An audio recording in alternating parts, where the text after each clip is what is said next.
Bitcoin é uma moeda digital descentralizada.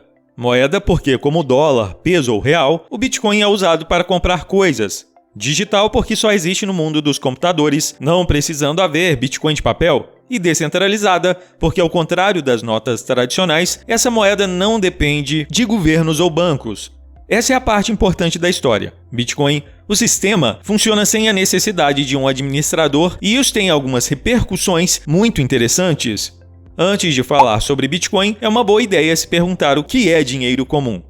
Aqui sugerimos que você pense no dinheiro como uma tecnologia projetada para manter contas. Mas contas de quê? As contas dos favores que devemos uns aos outros, especialmente entre estranhos.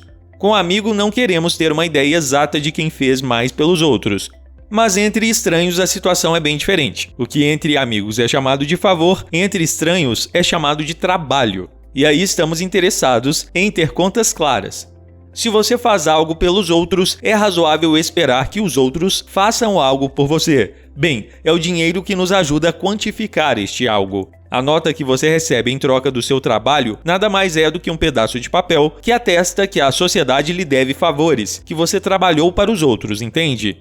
Bem, agora pense que este sistema é vulnerável porque se eu começar a falsificar dinheiro, estou basicamente inventando que já fiz favores para os outros. Então você tem que confiar a alguém a responsabilidade de produzir um papel especial que é muito difícil de falsificar. Esse alguém é o Estado. E nos casos em que o papel não muda de mãos, como nas transações eletrônicas, é hora de confiar a alguém a responsabilidade de atualizar as contas. Esse alguém são os bancos. Dito tudo isso, qual é a ideia do Bitcoin? Bem, se o problema em questão é encontrar uma maneira eficiente e segura de manter as contas, o Bitcoin é outra tecnologia que pretende fazer o mesmo. Mas com a diferença de que desta vez não queremos confiar em ninguém com o poder de alterar essa informação. Ninguém com poder para imprimir dinheiro e ninguém para atualizar contas em nome de terceiros. As razões para querer esse sistema podem ser muitas e muito diversas, mas vamos ficar com duas.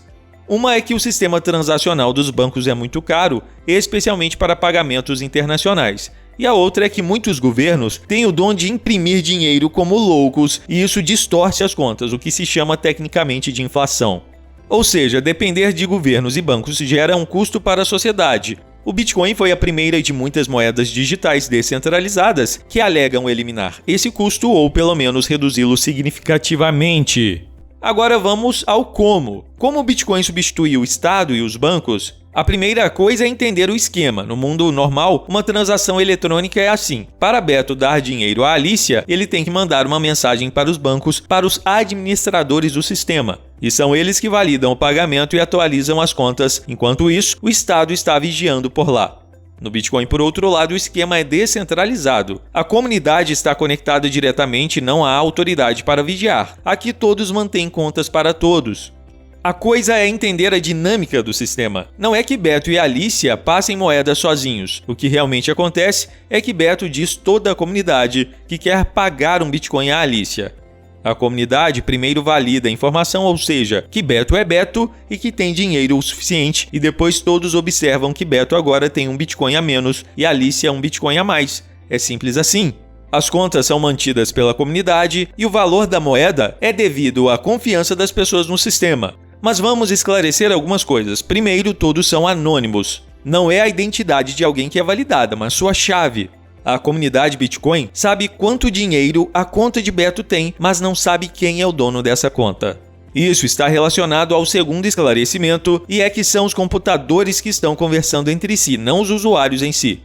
Para os usuários, enviar bitcoins é tão fácil quanto enviar um e-mail, mas para os computadores, validar as informações é um trabalho árduo, porque no Bitcoin tudo é protegido por criptografia. Ou seja, por um rastro de algoritmos e funções matemáticas que impedem qualquer tentativa de alterar a informação. Também é importante saber que existem dois tipos de usuários, os que verificam as transações e os que não. Aqueles que verificam compram computadores caros e os deixam o dia todo processando informações, algo que pode parecer muito misterioso. Apenas tenha em mente que essa atividade é tão voluntária quanto fazer correções na Wikipedia. Mas bem, isso é seguro? É exatamente aí que reside a magia do Bitcoin. É uma criptomoeda, mas aqui chegamos ao ponto em que as coisas se complicam.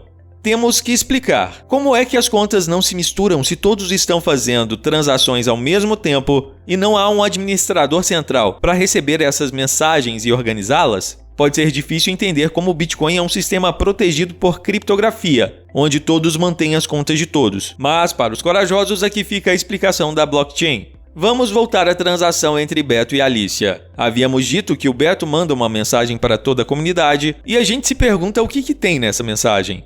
Bom, tem 3 coisas. Tem a assinatura digital do Beto para que todos possam verificar se estão falando com o dono da conta. Ele também é instruído a transferir um Bitcoin para a Alicia para que todos saibam o que fazer.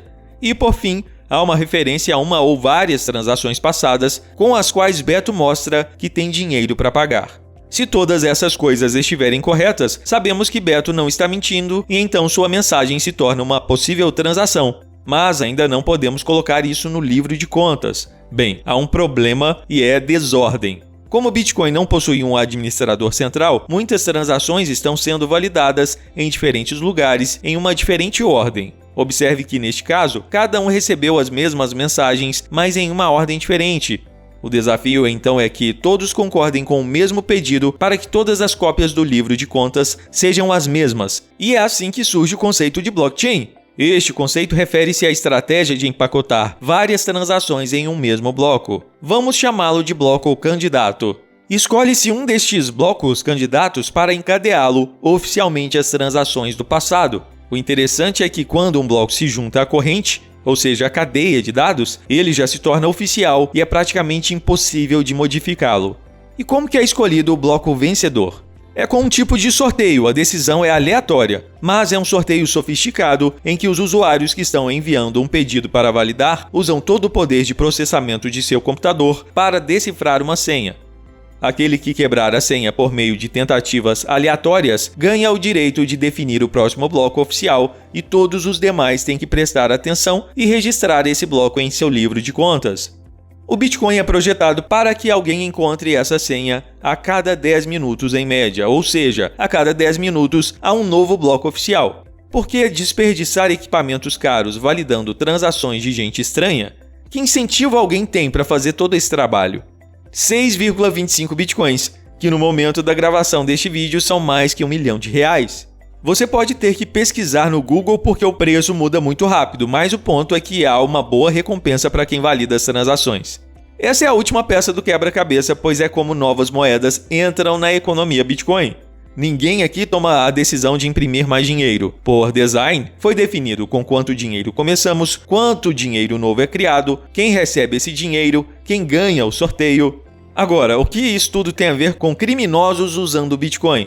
Muito pouco. A questão é que, como no Bitcoin os usuários são anônimos e as transações podem ser feitas de qualquer lugar do mundo, temos uma tecnologia mais poderosa que facilita as atividades legais, mas também as ilegais. De qualquer forma, a notícia principal não é que o Bitcoin seja usado para cobrar resgates. A notícia nem é que o preço do Bitcoin continua subindo em relação ao dólar. A verdadeira notícia aqui é que a humanidade agora tem uma tecnologia capaz de transferir valor digitalmente sem a ajuda de um intermediário. E isso, com certeza, é uma revolução.